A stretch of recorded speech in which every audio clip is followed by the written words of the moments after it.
ahead of the game. Hi, I'm Kelsa Dickey, the CEO of the Financial Coach Academy and my financial coaching business, Fiscal Fitness Phoenix. My coaching journey began more than a decade ago with me helping people for free from my dining room table. What was once a little business of mine has grown into a 7-figure company that employs a team of people. My goal is simple, to help you fall more and more in love with financial coaching. I believe financial coaching is the most rewarding way to make a living. If you are an aspiring financial coach or have been coaching for years, I'm here to help you create a business you love that gets your clients massive results. Let's get to it. Hey, Financial Coach. Welcome to episode 29 of the Financial Coach Academy podcast. Today, we're going to be talking about scenarios coaches tend to dread and how to tackle them. But before we do that topic, let me share with you one of the reviews that somebody left. This was left by Turbulent Whiskey. What a fun username. This person says, Kelsa does an amazing job of building you up as a coach and challenges you to think outside the box. This podcast was a great find and will help out anyone on their journey. I love that she is talking to you, the coach, and on the practice you have or want. I'm encouraged every time I listen and often find myself going back to different episodes to re-listen to key points. Thank you so much, Turbulent Whiskey. I really appreciate that. It made my day when I first read that review. I really appreciate it. I also wanted to let you guys know, in case you weren't sure, that every single month I host a free virtual meetup or a training. So we kind of do it every other month. It'll be a free training one month, and then the next one it's a free meetup. Open Q&A. You can ask me any question you want. The topic changes every month. And so if you want to join us, they are totally free. They're open to all coaches of every skill level. And if you want to find out more about those, you do have to get on our email list because we send out a Zoom link and that kind of thing, and we don't want that to go to just anybody. So you go to financialcoachacademy.com/subscribe. We do have one coming up, so you want to subscribe in order to get the invitation, get the reminders, get the link, and all that kind of stuff. So the other thing that I wanted to let some of the coaches know, specifically the ladies, we are going to Greece later this year for our annual Inspired Grace Retreat, and we would love for you to join us if you are interested in visiting Greece. Especially if you are one of our international coaches, this may be a great opportunity for you to participate in one of our events. It might be just a little bit closer to you than coming to the States. Our Inspired Grace Retreat, we do it once a year. It is our most luxurious and intense event that we offer. It is 5 full days of living together in a very luxe villa. I promise you, it is gorgeous. You can go to our website and see pictures of it, see pictures of past events and that kind of thing, but we spare no expense on the villa for sure. We have a private chef who cooks all of our meals while we are there. We do incredible excursions. This year, one of the things that we are doing is a private catamaran ride for the day and a tour, and they're feeding us and all that kind of stuff. It's going to be amazing, plus a number of other things. In addition to amazing coaching and conversations, and one of the things I love about our retreat is that every single woman who attends experiences a transformation. It might be a personal transformation, it might be a professional one, but every coach absolutely experiences a transformation. I would love to have you join us. Once you get there, every expense that you have is taken care of for you, and it is truly transformative. We have one spot left. It is by application only. We simply want to make sure that the topics we're going to be covering are a good fit for where you're at in business, and that it's not going to either be over your head or it's not going to be a topic that doesn't pertain to you or that kind of thing. We really obviously want to make sure you get as much value out of it as possible. So you can go to the financialcoachacademy.com website, click on events, and you will see Women's Retreat, and you can go ahead and submit your application there. We do have one spot remaining for Greece later in the year. You can find all of the details at that website. All right, so today I wanted to discuss some situations that I know coaches dread and how to tackle them. There was actually a conversation in our private Facebook group, Financial Coaches Unite. If you are on Facebook and you want to join a group of other financial coaches, I highly recommend you search for Financial Coaches Unite and ask to join. We would love to have you. There was a conversation in there about a number of situations that people had talked about, and they were sort of afraid of them. And then the other thing that happens is I will talk to coaches every single week on the phone, answer their questions, try to give them the next best step for their journey. And oftentimes in those conversations, after I answer their very specific questions, usually a coach will say something like, One other thing that I was thinking is like, what do you do if blank? And it's usually like this worry that's in the back of your mind or this situation that you're like, oh, I don't know what to do. And that worry or fear around that possible scenario happening really holds us back from putting ourselves out there, because if we don't know what to do and how to handle those situations, we're so afraid of them happening, right?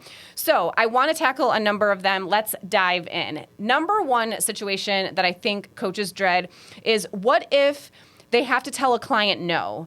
What if they have to tell a client you cannot afford that thing, okay? So a client says, hey, can we buy X? So they come to a session or they're sitting in a coaching session with you and they're like, hey, we want this thing. Can we buy it? Can we get that, right? What do you do? The first thing that I want you to know is that my recommendation is to really refrain in general from granting or denying permission.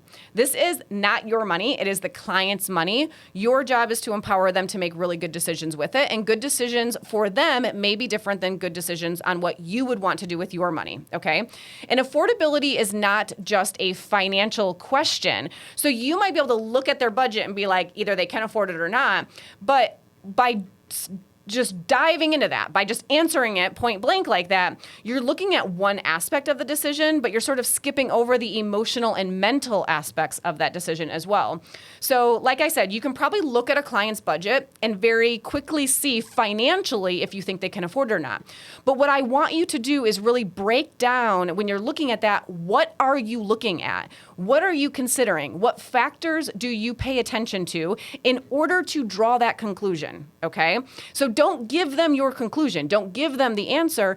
Give them the methodology you are using. What is your brain doing in order to determine that? And I want you to teach that process to the client. I want you to like really get into your brain of like, what am I looking at first? What am I looking at second? What questions am I considering in my brain? Instead of you answering all of that for the client, I want you to verbalize that to the client and sort of guide them through that process, okay? Show them how to determine the answer for themselves. I also want to recommend that you revisit episodes 19, 20, and 21, where we talked about the importance of not answering a client's question directly, but helping them to come to the answer on their own and all of the benefits that come from doing that. Our job is to equip clients with the ability to make amazing financial decisions for themselves, not to make decisions for them, right? The other thing is, like, if someone comes to you after they've made a decision and they want to know whether or not you're proud of them, I know this can be really hard sometimes. It's gotten easier for me over the years, but when I first started doing this, it was really hard. Try not to answer that question, okay? Try not to tell them one way or the other what you think of that. Because if you tell them when you think it was a good move, and then the next time they come in and you sort of think in your mind it wasn't a good move, but you don't want to tell them that, well, now they kind of know, right? So whether I think it was a good move or a bad move, I do not answer that question, okay? What I think does not matter. So typically what I will say is just that. I will say, what I think of this decision doesn't matter. Why don't you tell me what you think of this decision? Are you proud of it? What nervousness do you have about this decision now that you've made it? Is there anything that what I want to do is I actually want to help them reflect on how they made the decision. And that's what we want to talk about. How do you feel about the decision? How did they make the decision? Is there anything that you weren't sure about and you had to guess? And were you right or wrong in that guess, right? What factors were most important to you when you made this decision? How will you make this decision again if you are faced with it at another time in the future? In other words, the decision has been made. Right or wrong, the decision has been made. And sort of telling them you think it was a bad move can just really make it so they don't feel as if they can trust you, right? With information and with their learning and with their growth. So the main point really is not whether or not it was right or wrong, but how they made the decision and learning from that and making the next decision that much better. So that's how we would tackle that. If somebody wants to know what I think, I really try hard not to answer that question, okay? The next scenario is coaching a couple where one is very defensive and doesn't want to participate in the process. I want to be super transparent in answering this scenario that this is not my area of expertise. And that is actually why I wanted to tackle it on this podcast, because I think it's really important that we all openly share the things that we feel really strong about and the areas that we have strengths in and where we really can see our skills shine, and areas where we just can't. And this is one of mine.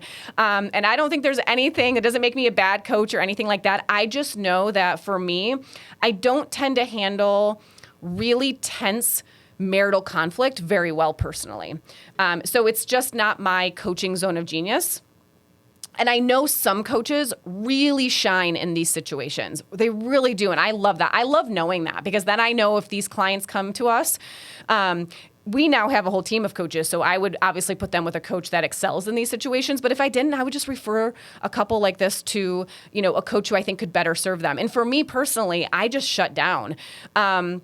One episode you can look at is episode 21, where what you think of tithing doesn't matter. And we covered in that episode how what we think of something can influence our coaching if we're not careful. And I am just very aware personally that this is an area where my views on marriage and relationships and communicating with each other and supporting each other absolutely interferes with my ability to coach clients in this way. I'm aware of it. And for that reason, I own it. And I just want to demonstrate this because I think it's important that you do the same thing in whatever area of coaching that is for you as well.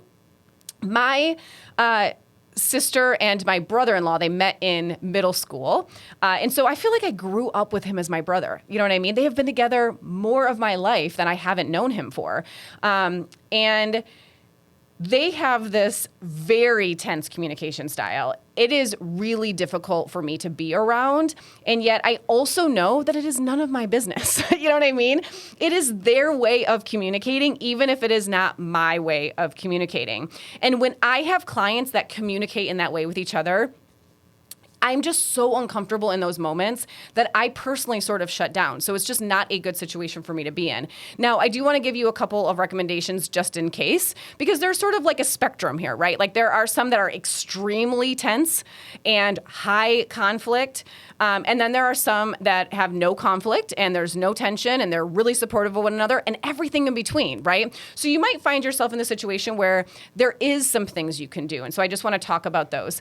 I highly recommend meeting with the individual who isn't on board for a one-on-one coaching session. So typically when we do this on our program, we would meet with our clients for 6 months typically. If we need to add a coaching session, we just add it. We do not charge more for that. It's just something we do. Those 6 months, we do have a meeting schedule cadence that we follow. And yet, if a client needs something, if we need to hop on a 20-minute call with somebody, or if we need to add a coaching session for one spouse so that we can sort of get on the same page with them, we totally do that. We do not charge more for that. You absolutely can if you want. It's just not what we do. So I want to have a one-on-one conversation with that person because I want to be able to hear from them what it is that they want out of their life. What do they want to achieve with their money? So what would they love to do with money that they feel like they can't yet do, right? What would make it so that they enjoy the process of coaching more? What things would they absolutely not want to see us do during meetings, right? Like what would they absolutely hate about that? I want to hear that. Is there a reason why they don't want to participate? So that if there is a reason, is there a way that we can avoid that, right? So I'll give you an example. I have had a client sometimes tell me when we do these sessions that I just don't want to be told what to do with my money. And it's really easy for me to respond and be like, I can promise you that I will never do that. I really can, right? My job is not to tell you what to do with your money. I actually don't want to be telling you what I think you should do with your money.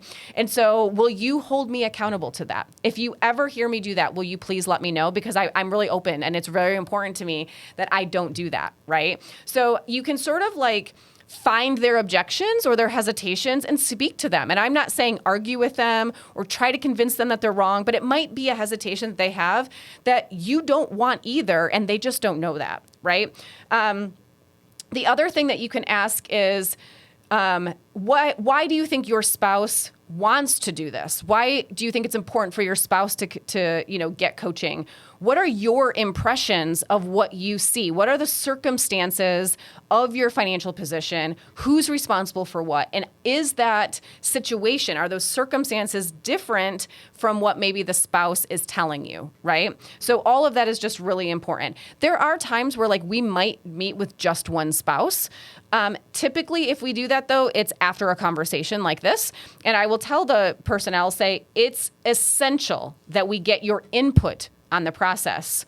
Are you open to giving us your feedback and your insights periodically? If that means you don't have to be a part of every single coaching session. And oftentimes it's like allowing them to know it's not you're all in or it's nothing. It's like, hey, we need your input. Your views on this is really important, right? So we can simply ask for that buy-in in that way. I will sometimes ask, if you don't want to be part of the process and the changes and that kind of thing, do you support your spouse in wanting this? So it's like you don't want to be a part of it, but do you support your spouse in making this decision for themselves? I also think in some situations, it is okay to lovingly recommend marriage counseling or therapy for a couple. And this is not as an ultimatum. I want to make sure I make that point. I think that there is a way to recommend this in a really beautiful way. And I mean, I'm a huge fan of coaching. I'm a huge fan of therapy. I'm a huge fan of asking for help if you need help, right? So not navigating this life alone. And so I'll simply talk about that with them. I'll simply say, there's a number of things we're going to be able to do together around your finances specifically, but there might be some other things that I can't help you with. Like, I'm not an expert in these areas, and I'm wondering if you've ever considered asking for help from another professional. And I will typically say exactly what I've already said in this episode, which is like, I'm a huge proponent of getting help in areas of life that we feel like we could do better in. And that is, I'm a huge fan of that. I'm a huge proponent of that. Have you ever considered getting help in this area of your marriage, right? And simply talking with both people about that. So that is sort of my take on that. A few suggestions, but also just owning that, yeah, that's definitely one of those situations that I don't do well in as a coach myself. Let's see. The next scenario is coaching someone who doesn't want to be coached, but being forced by someone else. So this is typically where you'll see this is somebody paying for coaching for somebody else, like a grown, adult, their parent pays for coaching.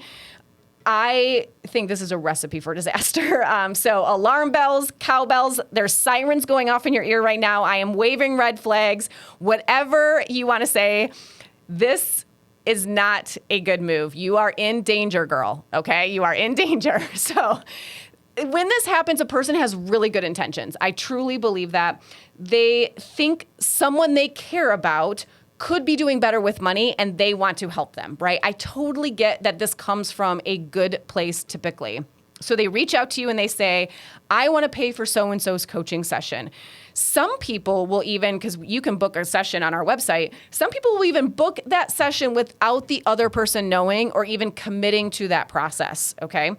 And the reason this tends to not go well if it's done in that way is because growth doesn't happen just because you and I provide good coaching. It doesn't work that way. Growth happens because the client is open and receptive and committed to growing. And I would never take on a client without having a conversation with them first, or where the client knowingly is signing up for that commitment, okay? I want to talk with them. I want to let them know that this is what this process is going to be like. Here's the commitment level that might be required. Here's what you can expect from me. And here is what is expected of you. What do you think of that, right? I always think that making a financial commitment is just one form of committing to coaching. It is just one element of it, right?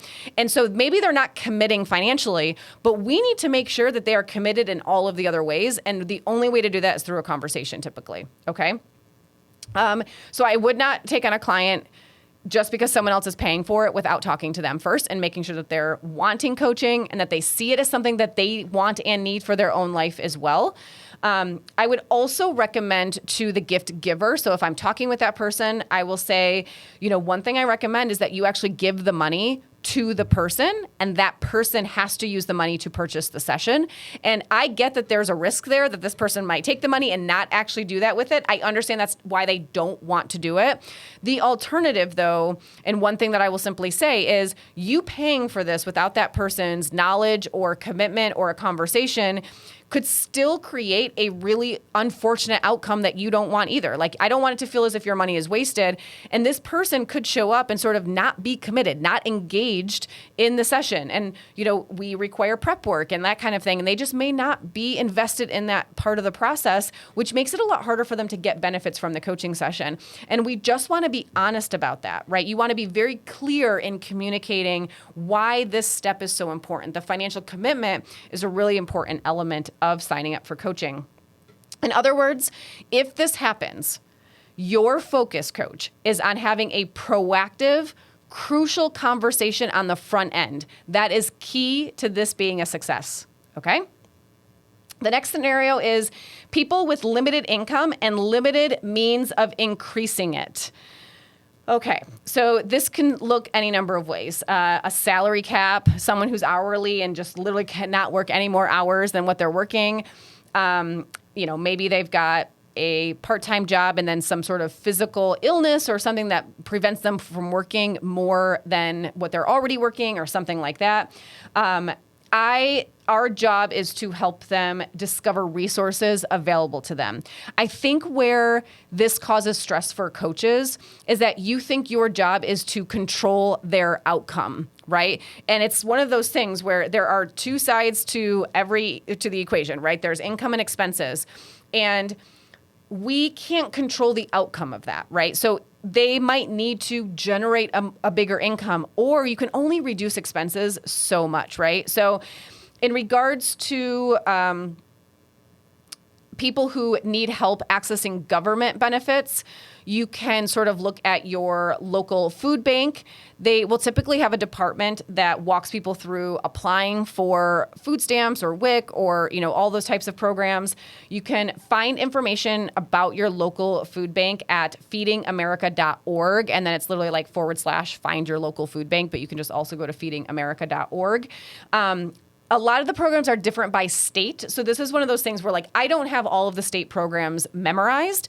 So typically my job is to help the client feel motivated and encouraged and support them in doing some research or hey, let's go pull this up. Let's go look over here. Hey, call this, local organization and ask some questions. Because that's the thing is even if somebody doesn't want the resources of the local charitable organization, that organization is surrounded in this area of life. They know the ins and outs of it, and they can probably provide a lot of good guidance.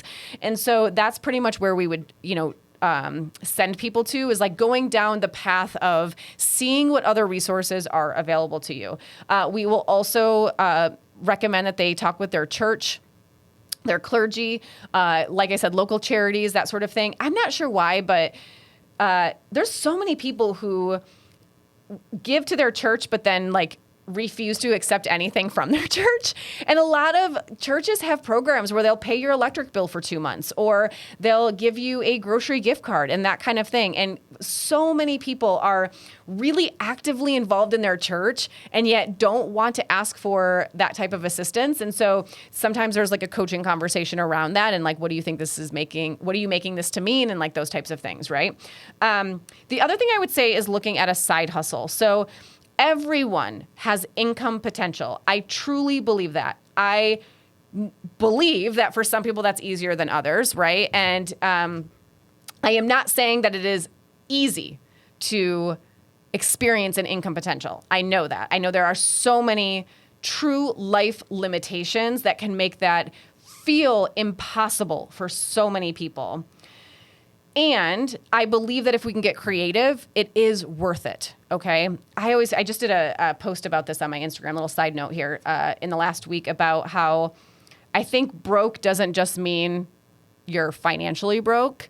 I think the true version of broke is when somebody is, has no money, no time, and no energy. I think that is just such a hard position to be in. And I actually think that a side hustle can help for so many reasons. Let me go. I'm going to get to this. I'm going to jump around in my notes a little bit. But studies show that people experience an increase in energy, an increase in income and savings, and they feel as if they have more time when they start doing something that they love. Okay. And a side hustle should and could be something you already love, a skill you feel you already have. So some of the questions around this might be if a person has limited income potential on what they're currently doing, is a conversation around that there's two sides to the equation, income and expenses. We can only reduce your expenses so much, and then we have to turn to the income side of the equation, right? So I will ask a client, how do you feel about your ability to generate a greater income? How would you rate your desire or your drive to start a side hustle? There tends to be some hesitation on this because what I have found and what I've observed when starting this conversation with clients is that they overcomplicate it right out the gate. So when I say a side hustle, they're imagining that they got to go get a website and a logo and they've got to find a payment processor, and it's like their mind just goes like, oh my God, I don't even know where to start. And so it's so complex to them that they just sort of reject the idea. But if our job as their coach is to sort of take baby steps with them, right? Like one step at a time, let's do this first, let's do this second, like that kind of thing. It can actually help them to tackle something they would want to do if they didn't feel like it was so overwhelming, okay? So people who start a business to make money tend not to last very long in business. People who start a business because they love doing something continue doing it. And so that is our goal. And that's what I'll tell a client, is to find something that adds more than just income to your life, right? And then I'll ask, like, do you think that that's possible? Are you open to exploring this idea with me, right? And again, we're always trying to get buy-in every step of the process. So there's typically 4 main hesitations that somebody experiences when they're starting a side hustle. Number 1 is that they think it takes money to make money. Not always, it doesn't have to. They think, I don't have confidence that my idea will work, or I'm afraid my idea won't work, right? And we can absolutely just test that a little bit. We can just try it. We can do baby steps, right? This doesn't have to be where you invest a lot and then it fails, and you feel like you've put a lot on the line for that. Or they say, I don't have an idea, or I don't know what I would do. So that's maybe a different starting point, right, than somebody who has an idea or has an interest, but they're just not sure how to make money offering it. Very different sort of stages that a person might be in here. And then the last one is, I don't know where to start, or I don't know what it takes to have a side hustle. Same thing as sort of that overwhelming feeling, which is like, oh my God, I don't have the time to like actually create this, right? Because it's so overwhelming. So some steps that I put our clients through is I ask them, what can I get for free? Or I have them ask, like, what can I get for free?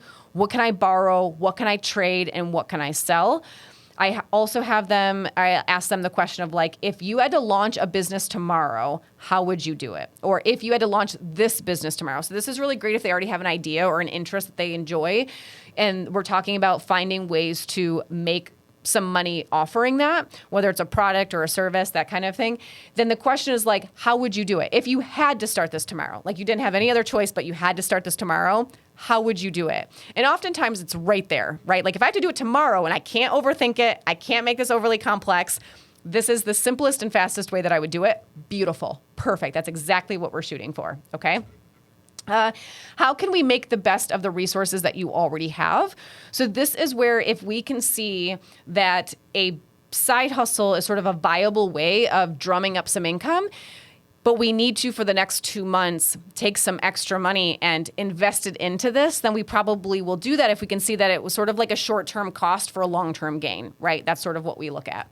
And then oftentimes what we'll do is I'll coach them on starting with the sale up front. So in other words, either getting a deposit or getting payment up front for whatever it is you're going to provide. That way you actually have the money in order to buy the things that you need. If it's like, the example I'm thinking of is like I had a client who loved woodworking.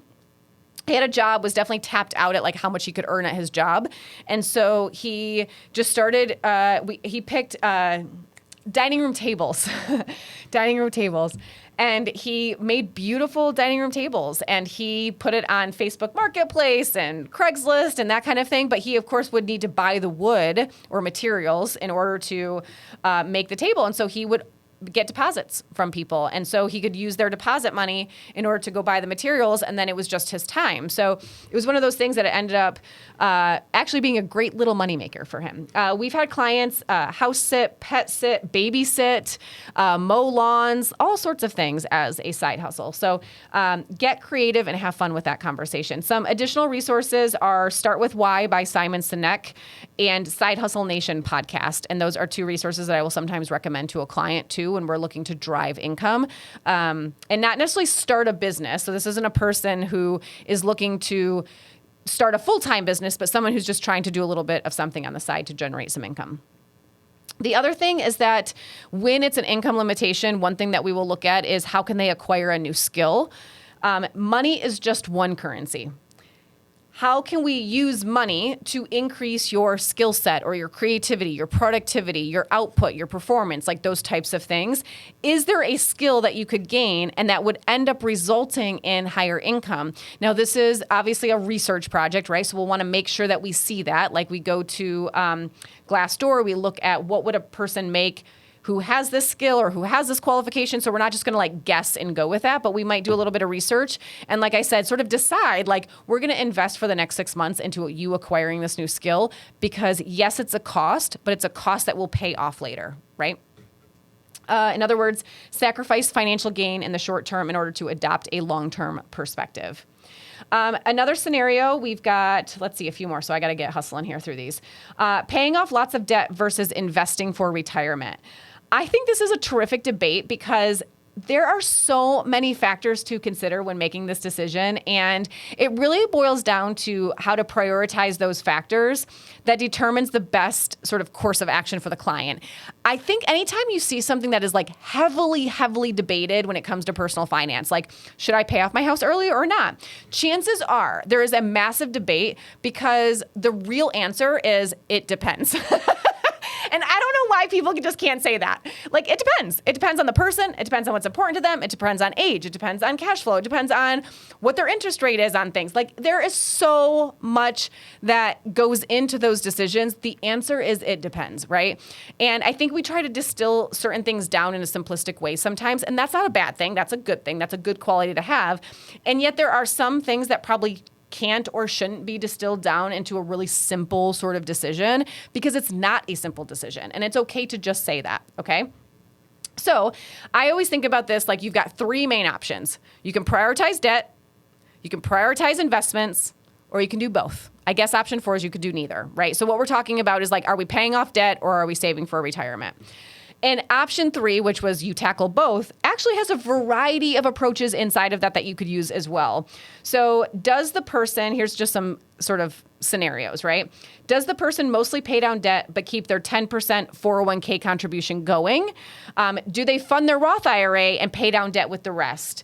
Do they do it one way for one particular year? Perhaps it's based on income that year, or there's some specific tax strategies that we're considering, right? Like maybe this is the year where, you know, for whatever reason, your income is lower. Maybe you didn't get that big commission check. And so we actually want to prioritize your Roth IRA this year because next year you don't typically get to contribute to that, right? Or is it something like you've got a really high interest rate on one debt? So for this year, we want to prioritize that. But then as soon as that one is gone, we're going to kind of adopt a both mentality, right? Or a strategy that tackles both. Maybe a person has a lower income year knowingly, so commission-based, and so that's the year they want to contribute to, let's say, a Roth IRA if they typically aren't eligible. Maybe they've got a couple of high interest rate debts that they want to pay down quickly, and then once those are paid off, they're going to sort of switch their strategy the next year. The goal always is to be intentional and strategic. Intentional and strategic.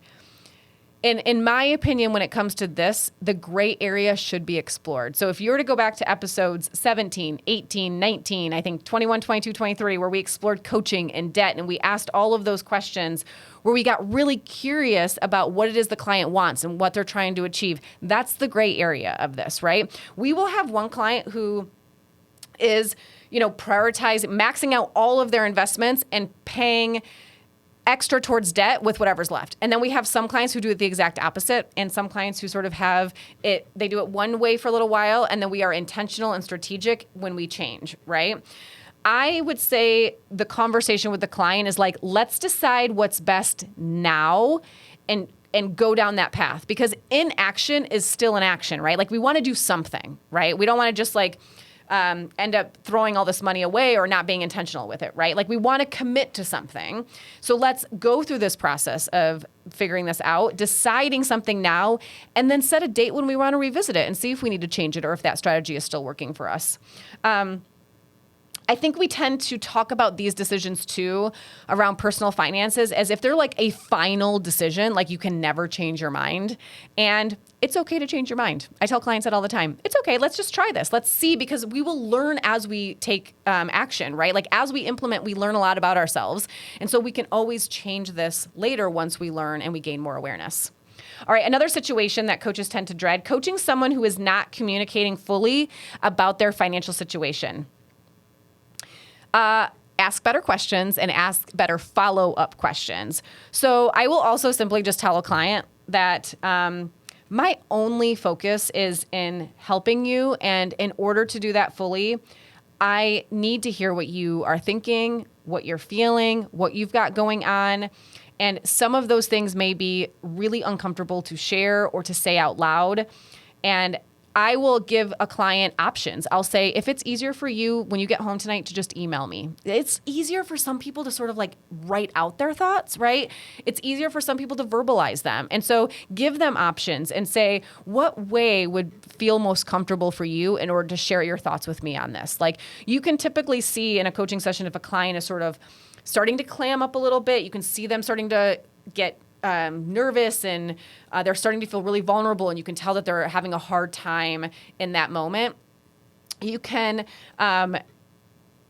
just say that, you don't have to share this with me right now. If you want to, I'm here to listen. Like we can take a break, we can take 5-minute break, whatever the case may be.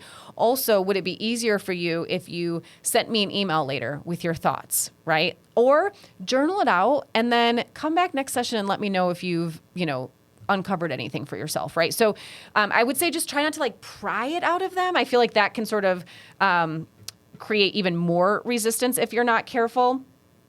I will sometimes just ask a client, is there anything you think I might need to know, but it feels uncomfortable for you to talk about, or it feels uncomfortable to share, right?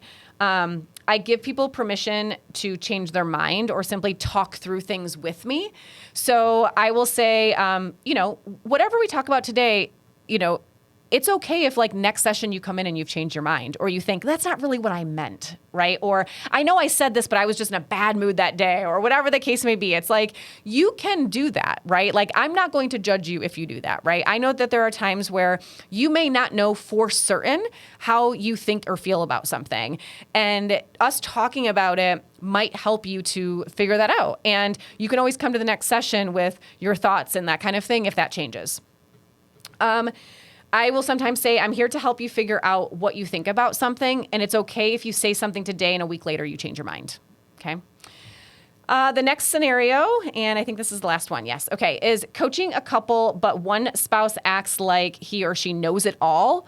How do you approach that? I have had this client, I'm like kind of laughing and smiling right now because I have one specific client that I'm very much thinking about. Wonderful, wonderful couple.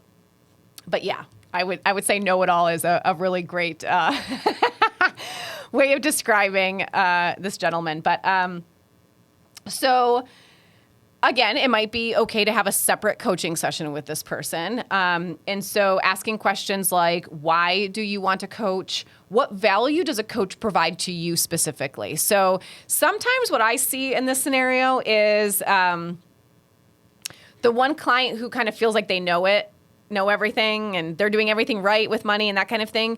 They're sort of there because they think their spouse needs it, but they don't, right?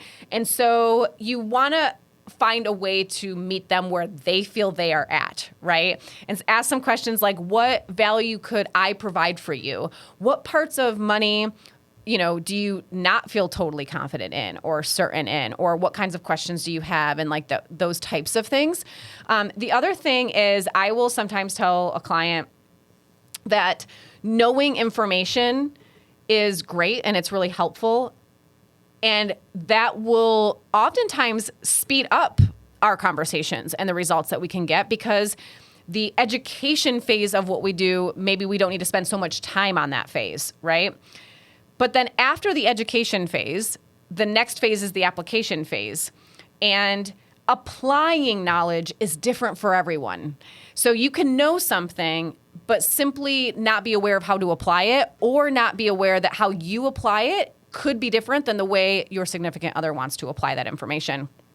So they may know how it applies to them specifically, but that doesn't mean that it's the right way for their spouse. And are they open to considering that there are many ways that information can be applied, right? So you sort of want to get that buy-in from that part of the conversation, and that I consider it my job to help them explore that aspect of knowledge, not just so that they know more, but so they are actually applying it to their life and applying it in a way that feels easy or effortless, or like it's a good balance for them. And it's in alignment with what's most important to them and that kind of thing. And so knowing it is one thing, and I think it's great that they know things, and it can probably speed up our process, and applying it is a completely different thing, okay?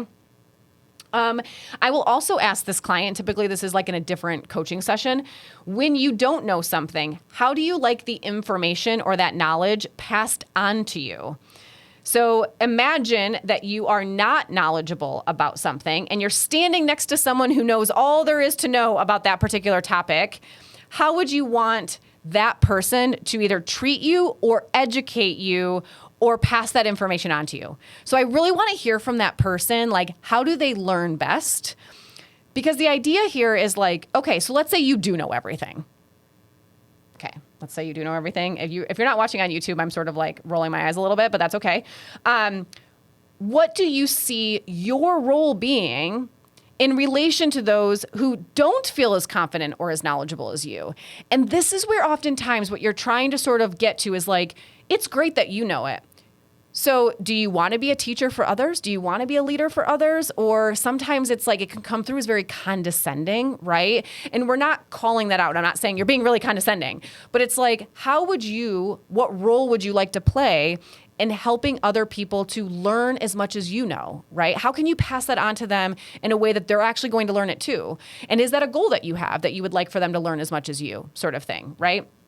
And then you can also ask the spouse, like, how do you learn best? And oftentimes what you will see is that there's a bit of a mismatch in their learning. So one person, how they want to explain things is different than the person and how they want to receive sort of growth and learning and education. Okay, so we can simply have that conversation. I also think it's really important when you have this kind of client that to lead by example, coach. There is never a more important time than this to own the things that you do not know. Be okay not knowing something and lead by example. Demonstrate that in front of this client as often as you can. Embrace it and enjoy it. Say things like, oh my God, I love when this happens. I love when I don't know something. I want to be curious about this. Let the client know that we'll never know all there is to know about money. And so you are always excited to explore and learn right alongside the client, okay? Give them a few things to research, and you'll take a few things to consider and teach each other when we come back to the next session. That can also be really helpful as well, because one of the things you can do is in that moment, if that client who knows everything needs to educate you in the next session, you can use that as a moment to ask a lot of detailed questions or application questions, things about like, and what about this? How would a person who this, like situational type things? And chances are what will happen is that you're helping the client unknowingly like explore the nuance of knowledge, okay? In other words, curiosity is key. I think the best quality that anybody can have, myself included, is when it comes to money is curiosity. When it comes to overall financial progress, I think the best thing that we can have, the best skill is curiosity. So the question or worry that I have is that if someone feels they already know all there is to know about money, how does that thought impact the way they feel and whether or not they feel curious, right? So the opposite of curious, if you were to look it up, are words like disinterest, indifference, impassivity, lack of interest, lack of enthusiasm, complacency. So the question is like, can you know everything and still be curious? And that is a question that you can ask somebody. And I believe that curiosity is so important when it comes to financial progress. So if you are here in this session, if you have signed up for coaching because you want financial progress, curiosity is a key element of that. And can you experience curiosity? Can you feel curious if you feel as if you already know everything? Okay. All right, coach. I hope that those scenarios helped you to really think about some different scenarios you might face and how to tackle them so that you don't have to worry about them quite so much. Coaching is all about figuring out what you think of something and how that is impacting how you feel and the actions you take.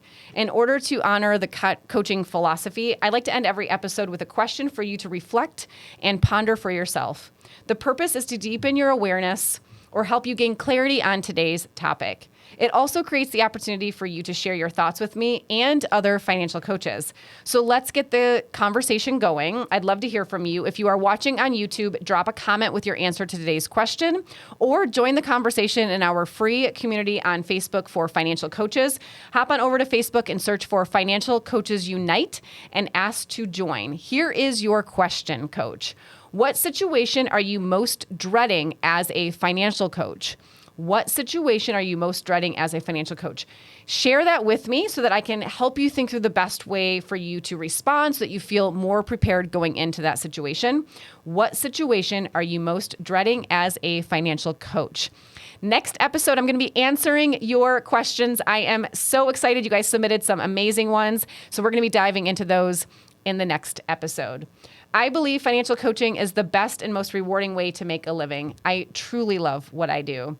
If you're ready to learn and see how to become a profitable, successful financial coach, check us out at financialcoachacademy.com to learn more about our online courses, free trainings, and our events. As always, I would love to hear from you. If you have any questions for the podcast, please submit them at financialcoachacademy.com/podcast. And if you love this podcast, please subscribe and leave us a review on Apple Podcasts. It would mean the world to me. I'll see you next week, Coach.